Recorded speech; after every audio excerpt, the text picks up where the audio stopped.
his body and his body being an expression of who he was. He sounds like he actually lived his art. Exactly, and I think that that's really what I want people to know, is that he lived his art. I think a lot of people know who Bruce Lee is from his films, but they think he's just an actor who did martial arts in movies. But he was really and truly a martial artist, and he lived that way of life and lived his art. How does it sound to you when you hear people have beautiful, precious women like Precious have posters of your father all over there, and are admiring still to this day his 12-pack? That makes him a different kind of symbol from the young girls' imaginings. What do you think about that, Shannon?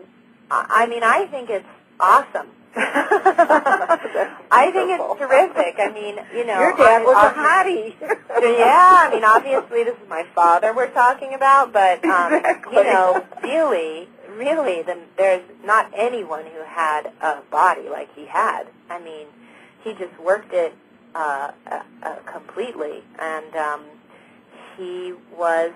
Not only did he have this beautiful body, but he was so graceful and so powerful, and it's really just like, you know, this energy that comes off the screen at you when you watch him, and that's truly who he was in his life. It's amazing. We have a call from KC in Seattle. KC, can you give us your question for Shannon Lee?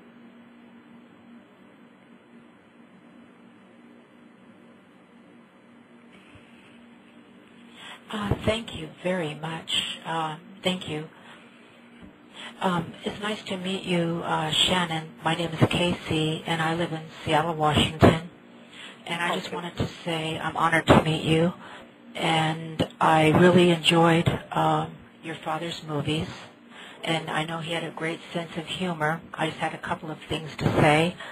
The one favorite part I like in the movie Enter the Dragon, when he says, "The art of fighting without fighting." That was one of my best parts I liked.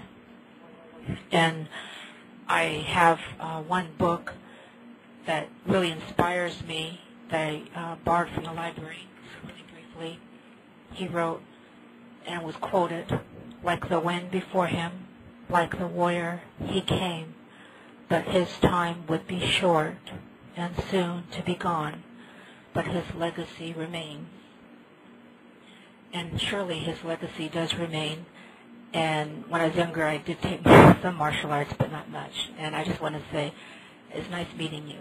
And best wishes to you and your family. Thank you.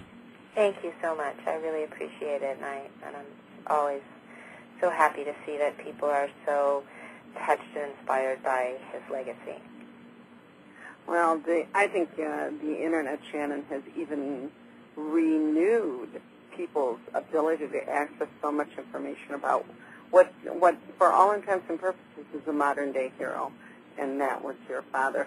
We have another caller, Julie from South Dakota. Julie, your question for Shannon, please. Yes. I'd like to know.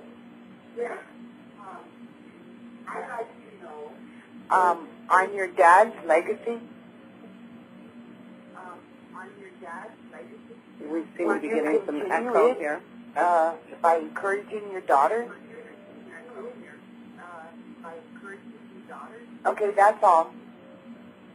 I'm sorry. There was kind of a delay and an echo that was going on. I just heard something about my father's legacy and encouraging my daughter. Yes. What was the question exactly? Will you carry on your dad's legacy by encouraging your daughter?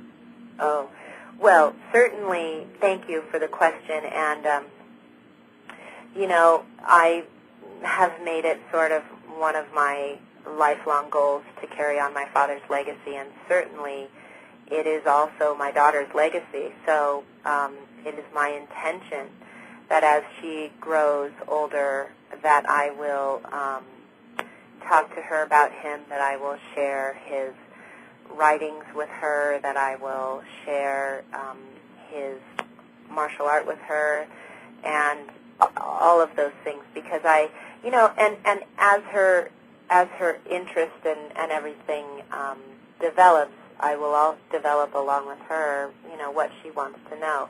But I believe it's sort of my duty to keep that legacy alive for her, and to have her come to have some sort of an understanding of it. But I also feel like I want to keep that legacy alive for everyone. Well, Shannon, you and your husband maintain the Bruce Lee Foundation, if I'm not mistaken. Can you talk to us a little bit about that? Yeah, the Bruce Lee Foundation is a nonprofit organization that we founded in 2002. It's a California 501c3, and basically our mission is to preserve, perpetuate, and disseminate Bruce Lee's philosophies and life example and his art of Jeet Kune Do through many different avenues, such as inspirational events and educational programs, martial arts instruction, and ultimately our long-term goal is to create the Bruce Lee Museum, the official Bruce Lee Museum. So these are some of the things that we're working on. And the foundation is, we're a small organization, but we're getting going with every year, and we hope to realize a lot of our goals soon. We have a scholarship program up and running. Actually, on October 27th and 28th, we're having a Jeet Kune Do seminar in LA Chinatown, and all of this stuff can be viewed on our website, which is bruceleefoundation.org. And that website is actually in the midst of being redone, so in a few months there'll be something newer with a lot more information on it out there. But, we also just really want to continue to inspire people through his legacy, because I think that it is such an inspirational legacy, the way that he broke down barriers in his life, the way he faced adversity, and his perseverance, his physical and mental perseverance, and his inspirational presence of mind is just really something we want to continue to keep in the world.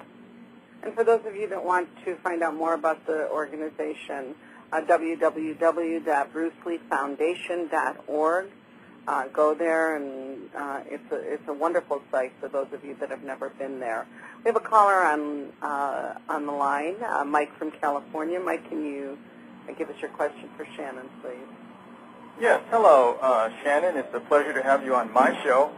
It's kind of embarrassing I have to call into my own show to talk to the guests, but that's great. And don't ever forget, you always have to do that, boss.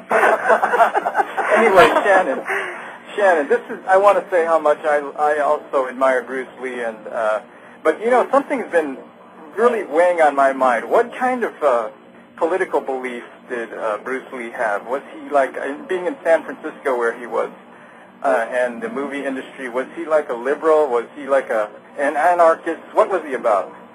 Thank you. Wow. Thanks for the question. I don't know if I've ever been asked that question before. To be honest, I guess I don't 100% know, except that I can say that my father believed certainly in,